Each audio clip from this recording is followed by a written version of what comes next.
Speed Up, Digibank, Let's Go, Telesol 4G, Just a Touch. And coming up,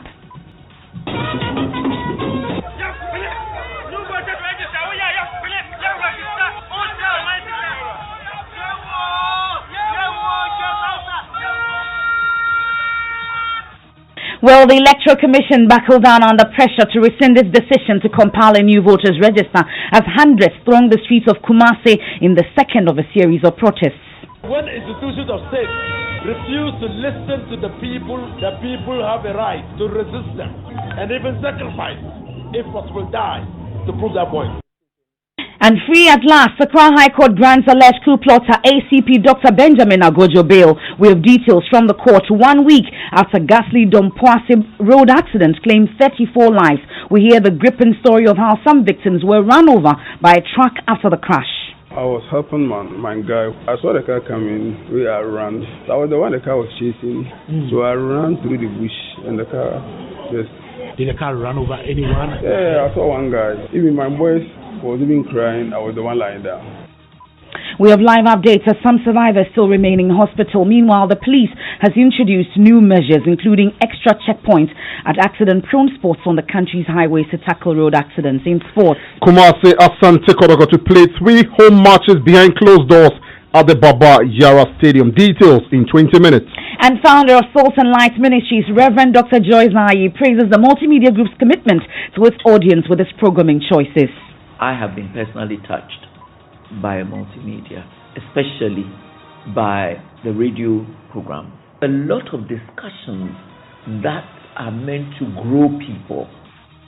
That's coming up as the Multimedia Group celebrates 25 years of impactful broadcasting. Do stay with me here on the Midday News. I am Emefa Apawu.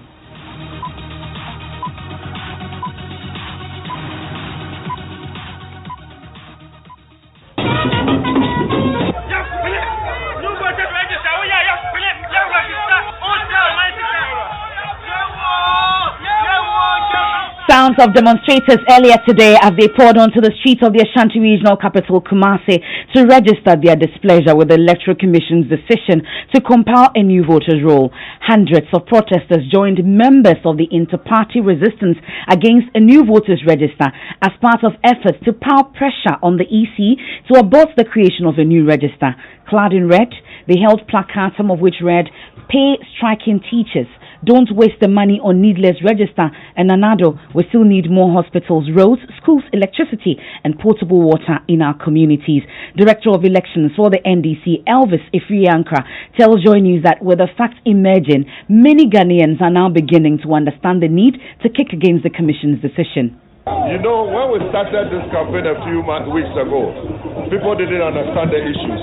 One thing is clear, is that now majority of Ghanaians understand the issues.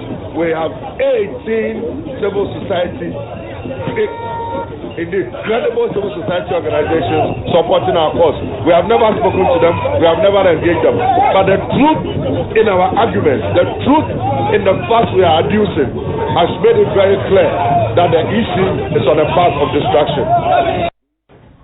And as you know, the EC has indicated its decision is final. But Tamale Central MP Inusa Fuseni says all opponents of the EC's decision must resist the Commission, even if it will cost them their lives. I'm totally satisfied that the people of Kumasi have bought in to our resistance of the wasteful and needless expenditure of the Electoral Commission to compile a new register. We believe that we have a new register. We have a register, a credible register. And that register has produced 2 presidents. That register has produced 6 regions. That register has produced assemblymen. That register has produced unit committee members. And that register will produce the next president of the Republic of Ghana, John Dramani Mahama. The EC seems to still be adamant. It looks like it's still going ahead with this plan. What does that make of your demonstration? I've told you before, and I'm telling you again, that when institutions of state refuse to listen to the people, what the people must want them to do, what the people think that they must do, the people have a right to resist them and even sacrifice, if possible die, to prove that point.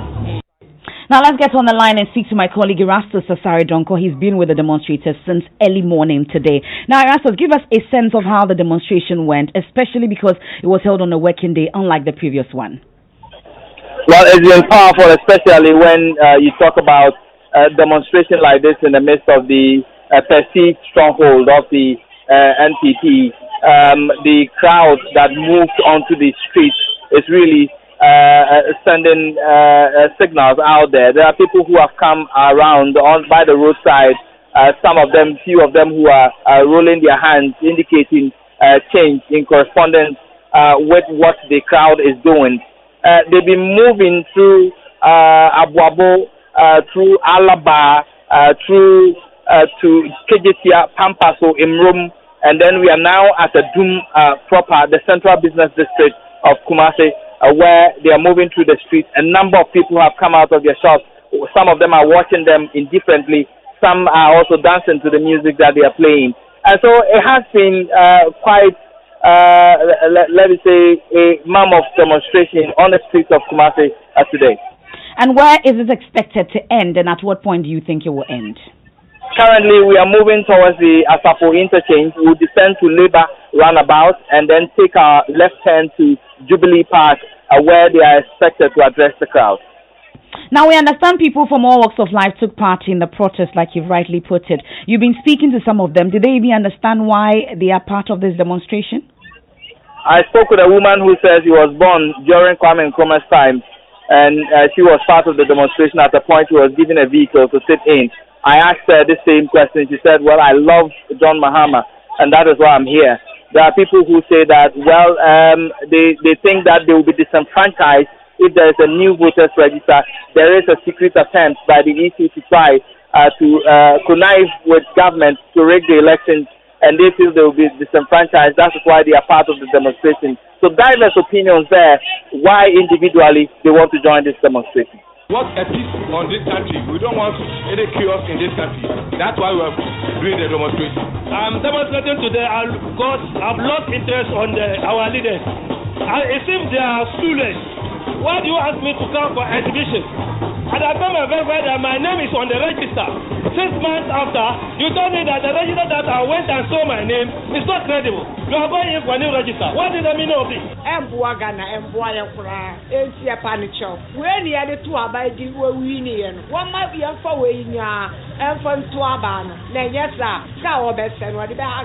we expect that after today, the Electoral Commission and the President will say that enough is enough. Let's maintain the old register.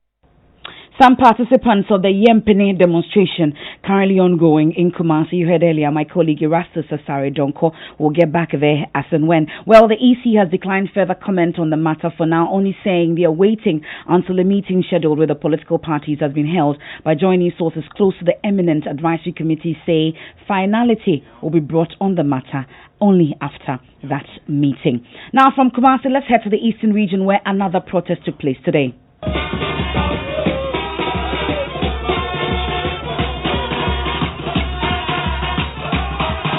Those are members of the concerned citizens of Itiwa landscape demonstrating on the streets to compel government to abort plans of mining bauxite in the Itiwa Forest Reserve. The demonstrators say the move to leverage the reserve to the China government as part of the Sino-Hydro deal will have dire consequences on the people, especially those living in the catchment areas. Clad in red armbands, the protesters hold placards with several inscriptions to send a strong message to government. My colleague Kofi Sian is with them and joins us live. So, Kofi, the group has vowed to resist every move by government to leverage the Itiwa Forest Reserve. Aside demonstrations, what other move will they take? Well, the PRO of the group, Nana Ampem Dako, says that if government fails to listen to them, they have no plans but to resort to the law court to force government to comply. Because they say that what we are doing for the best of the country, not the best for me. Because if they mind, the money will not come to me. But what we are saying is the government to stop mining is because of the importance of the forest. You've heard governments also say that they're going to ensure the best of practices in terms of the mining of the bauxite. Are you not in agreement with what they are saying? The whole world, Australians, do bauxite mining more than any country, and they don't have any best practice or any technology to do the bauxite. So what they are saying, we have done our research and we see that there's nothing called best practice. So you are saying government is lying to the good people of this country? It's not lying per se, but what we know is what we are saying. But what we are telling the government is because of the importance of the water, now we are in the climate change era, and we don't know what will happen to us if they mine the bauxite in the forest. Now, Sofisia, now the PR of the concerned citizens of Etiwa, Nana Ampim Da Kwampunsa, but who are they petitioning and what response have they received if they've done that already? Well, earlier they tried petitioning the Otishne Osajifo Amotio for repaying, but we were told later when they got here that the Otishne isn't around and he didn't delegate any other person to, receive the petition. And the PR also told me that they passed information that the Otishne says he's not in a position to receive any petition from the demonstrators. And that's my colleague Kofi Sian there.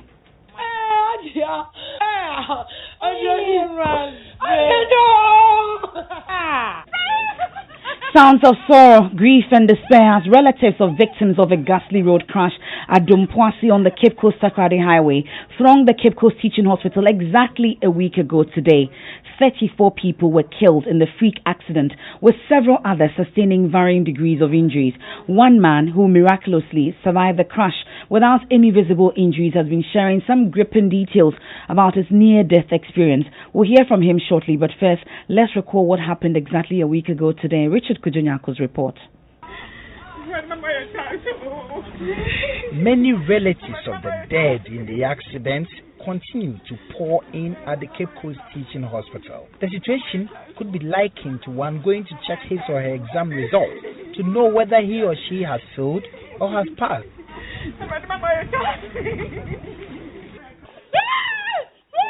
Many continue to trickle in to embark on the same exercise. Inshuraba Ansa and her brother Adum Ansa were also traveling with their father John Ansa, their mother, whose name we only know as Martha, and their younger sibling from the eastern region to Takoradi. These two have lost their dad, their mom, and their 8-month-old sibling in this accident. 10-year-old Inshuraba had an injury on the hip and the upper part of the arm, while 6-year-old Adum Ansa sustained injuries on the head. His head has been sutured now, but their walls have almost crushed. They've been asking for their parents and their sibling. Driver of the red bus, who earlier accounts suggested he was overtaken, has been speaking. He gives a different account and discounts earlier claims. First year, second year, and I'm Kano, with pure care from na on Sadiasa, on Subano, Banana, and to imagine as a coast streeter, Melimi Nabishan, Sadian, and Hoy, and to be met with the Kano. I was driving in second gear, and just when I went past the stationary truck, I saw the other bus approaching from the bend. It was on top speed. Richard Kujonyako's report. He joins us live. Richard, what's the latest on this particular issue? You've been checking on the victims who are still in hospital. As we speak, how are they doing? Well, so there are 14 people still on admission. We have 2 at the pediatric wards of the Cape Coast Teaching Hospital. We have the rest at the male and female surgical wards, and the doctors say they are doing very well, especially for the 2 kids. We are told that they are responding to treatment because some moments ago, one, the 6-year-old, was suffering relapse, and then he will go into coma and then will come back. But today, we are told that the condition has stabilized and everybody is doing just fine. And let's talk about Inshura and Adum. Has the news been broken to them about the loss of their parents? Not yet, Emefa, because their condition was fluid and they needed to exercise some greater care. We are told that some of family members have been around. Their parents have been taken from the mortuary. The family of the woman came and then they took the mother away. The family of the dad also came. They took him away. Their sibling was also taken along with the mother. But these children are fine. There is a relative that is currently at the hospital and they would want to take the children out of the hospital to seek some further care elsewhere because the father used to work at the cocoa industry, and so they would want to take their children to the cocoa clinic for further treatment and care. And as we speak, no more lives have been lost. Yes, so I mean the situation remains the same. We've not lost anybody. The hospital authorities are compiling the names, and then the costs that have been incurred. They have not billed any of the patients here with any of the costs because it's been absorbed by government. So they are putting everything together. Some that will require further surgery, they are preparing them, and they will conduct those surgeries on them. That's my colleague Richard Kojonyako. Now, the impact of this accident has been devastating. Not only immediate families of the deceased have been affected, there's been a groundswell of condemnation from several groups and individuals, with many calling for system structure reforms. Maxwell Agbagba has been speaking to one of the survivors who reviews some of the victims were run over by a truck after the crash. I'm here at the La Paz Community Hospital, and I'm here to meet Charles Osei. Charles is actually a victim of last week Tuesday's accident on the Accra Cape Coast highway. He was actually on his way back to Accra when the incident happened. He was traveling with 3 of his colleagues. My chest, my head, and my back. Yeah, I'm feeling severe pain. Yeah, my chest, back, and head. So I decided to come and do the scan and X-ray and see if there's anything wrong with me. Then I'll know how to do about it. What exactly happened? We're coming from Takoradi to Accra. I heard some noise. Within 1 minute, our car has been crashed with another bus. So I saw the blood coming from my nose, my mouth, and I was under the seat. Wow. Yeah, so I came out and realized that a lot of people have passed away. You saw the dead body? Oh, yeah. I saw the coffins and dead body plates. Yeah, inside our bus and the other bus. Some were lying on the floor. At that moment, what happened in the car? Each and everyone was rushing to save him or herself. So you can't help anybody. We've heard from some survivors who are saying that when the accident happened and some of you were lying on the streets, there was a vehicle, an articulated truck that ran over some of the people. That time I was helping my guy who couldn't walk. I saw the car coming, I ran. I was the one the car was chasing. So I ran through the bush and the car just... Did the car run over anyone? Yeah, I saw one guy. But for you running into the bush, the car would have run over you? Yes. Even my boys was even crying. I was the one lying down. They were shouting, calling my name. That's a survivor there interacting with Maxwell Agbagba. Now, in the wake of this incident, which has been described as the most tragic so far this year and hopefully stays that way, several Ghanaians and groups have been venting about the incident. Some of them fear nothing will change. Nana Nsakwao IV is one of them. He tackled the issue on his show, That's My Opinion, on Joy FM last night. I remember once upon a time, cars were being stopped for bald ties and the drivers revolted. Seat belts, the drivers revolt. The passengers in the car says, Papa Police, you are wasting the guy's time. Just let him go. Next time he'll change the tire. The passengers in the car telling the police off, to get off the way, let us go. We have to get to work. Tomorrow he will change the tires. The list goes on. We see heavy laden trucks with charcoal tilted precariously, traveling at 15, 20 kilometers an hour, struggling to move due to weak, smoky engine and sheer weight, with people sat on top of it, folks, with a long pole to lift up electric wires as they go along. There's 1, 2 running after the car with a piece of wood we call the chalk, just in case the truck needs to stop. They've traveled through about 5, 6 police barriers before they go to Accra. So, folks, picture this. Here we are, unable to stop people from going to harm, struggling to think. This is the premise on which we are going to stop road carnage. Folks, our roads. I can buy a trip of sand today and tip it on any road that I want. I won't put any warning sign. I just leave it there and go. There can be a dangerous hole in the middle of a busy road, even the motorway, and it will be there for months. Cars will fall in, indeed get damaged. Some may lead to accidents, and those responsible are still at post. That's Nana Nsakwao IV. He's chief of Akwamwe Dumasa and host of That's My Opinion on Joy FM. Well, the Inspector General of Police, James Opombueno, has been speaking, and he says that police has introduced checkpoints and other measures aimed at tackling the situation. He spoke exclusively to Joy News' Israel Lai. These are gentlemen and ladies with radars or speed cameras, which they can use to check overspeeding. And you agree with me that there are so many roads on the in the country, and we cannot be everywhere at the same time. That is why I'm appealing to the public that we should try and talk to drivers when we are in the vehicles. If they are speeding, we should tell them to slow down. We should also report dangerous or reckless driving to our emergency numbers 191 or 18555, so that we can take action against drivers who are flouting road traffic regulations. The pedestrians crossing the road, in other places they call it jaywalking. If you are crossing the road, look for a zebra crossing. Ensure that you have a clear view of the road from both left, right, and left again before you cross. Inspector General of Police James Opombueno. Thank you very much for the support. These charges are frivolous. I'm as strong as anything. I'm not going to be bogged down. Nobody can guard me.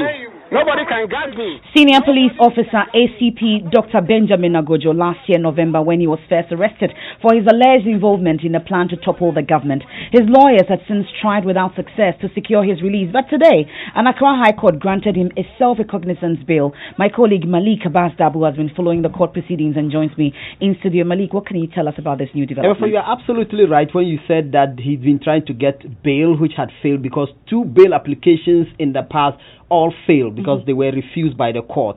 Of course, today's was different. The court presided over by Justice Ekobedin held that the state's allegations that ACP Agojo will interfere with investigations if granted bail were not based on any strong evidence. And to that extent, the court granted him bail to the sum of 500,000 with 8 sureties to deal with.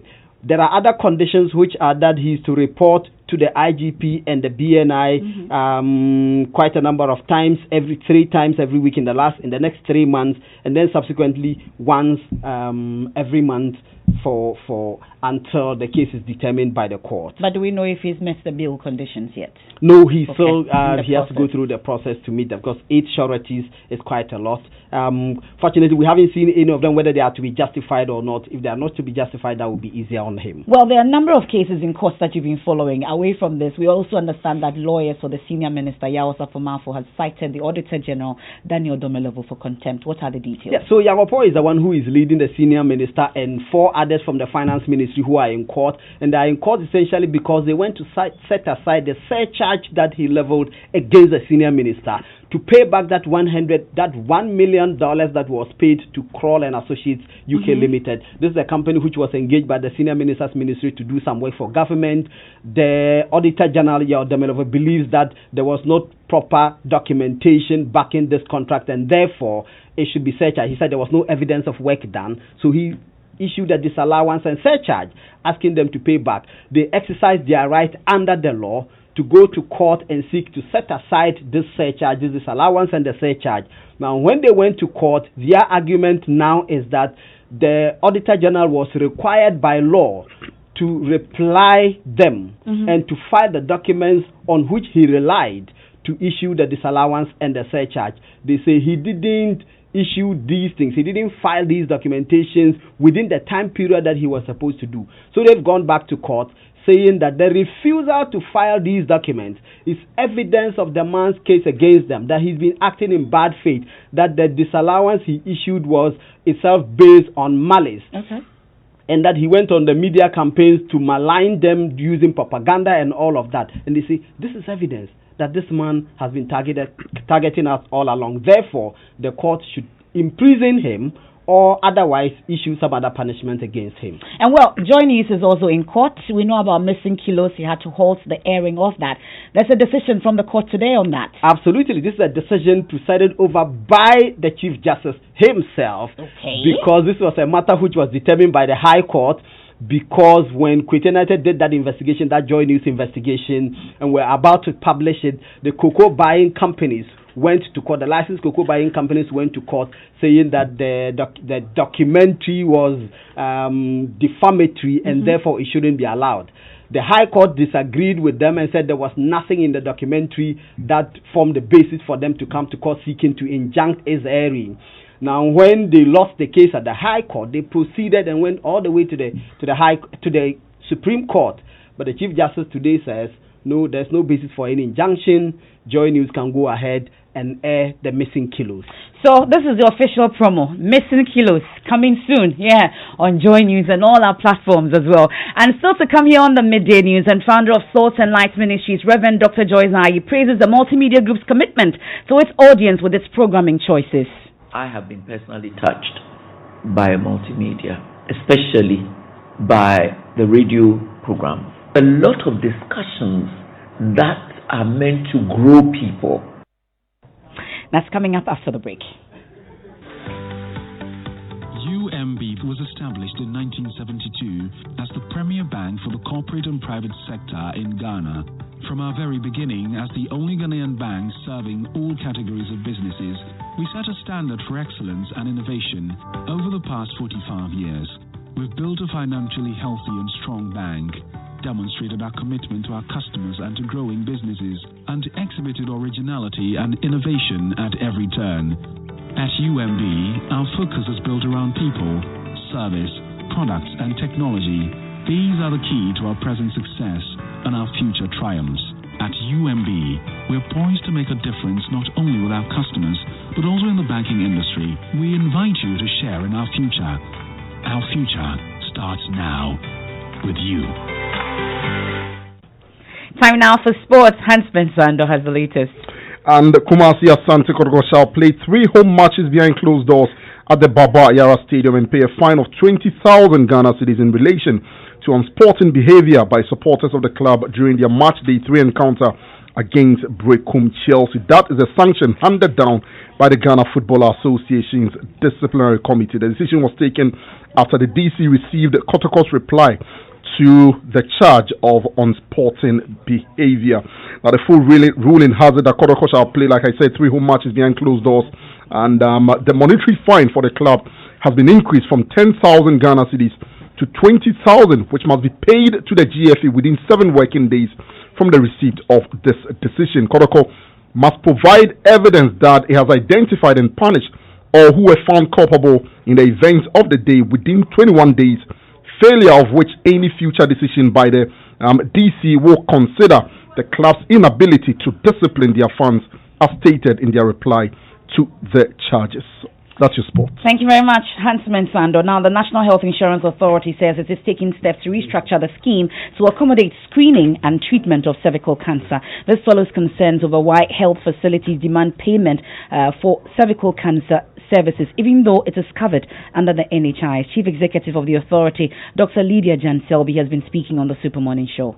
Cervical cancer is captured in the law as being part of the benefit package for members of the NHIS scheme. The challenge has been who is able to provide that service. Are there quality measures in place to make sure the proper treatment protocols and guidelines are covered? Patient safety, qualified oncologists to deal with this. So that is the challenge for NHIA and the scheme, is who can offer the service in a safe way, in a quality way, to make sure we have good outcomes. But cervical cancer is covered under the health insurance scheme. CEO of the National Health Insurance Authority, Dr. Jan-Selby. Now, in its 25-year-long history, the Multimedia Group has been committed to building a well-informed, well-educated, well-entertained and discerning listenership. And one of the ways it's done has been through the introduction of various current affairs and Christian programs, including News Style, Springboard and Super Morning Show, and A Walk with Jesus, all broadcast on your superstation, Joy 99.7 FM. And this is what founder of the Salt and Light Ministries, Reverend Dr. Joy Zai, says has set the platform apart as it celebrates its silver jubilee. Listen. My real interest in wishing multimedia the very best for the next 25 years is how I have been personally touched by multimedia, especially by the radio programs. On radio, I was quite pleased that in addition to all the programs on current affairs, that multimedia made it a point to give a place to the Christian viewpoint and to help people to pray, help people to meditate on the Word of God, and do a lot of discussions that are meant to grow people. That is very important because, people need to grow beyond just Sunday service. And so that I really congratulate Joy FM for. And it's definitely been 25 years of impactful broadcasting. What are people talking about on social media, Matt? All right, people are talking about Afro Nation because government has signed a 5-year deal for the concert to be hosted annually in Ghana. And I was speaking to Rudy Kwache, who's the Chief Executive Officer of Rave Media Group, the local partners of Afro Nation, and they say that they're very excited for this, and they know that Ghana will benefit, but people on Twitter are not agreeing with him. At Kobe Dexter says the Afro Nation thing is a big deal. The government really try, but this one says Mr. Ibrahim Mo says Nana is in the UK trying to woo investors. All economic indicators show that the government is doing the right thing. And at DBS Amma says we do not want or need Afro Nation to be in Ghana ever again, please. And Toss Them says Afro Nation contributed to the year of return. I'm happy those in charge saw the intangible benefits and have made this deal. And of course, Boris Johnson has been speaking Chi. Later we'll talk about it. And that's it for the midday news. There's more news when you log on to myjoyonline.com. Dr. Mensel Tadol is up next. I am Emefa Apawu. Thanks for your company.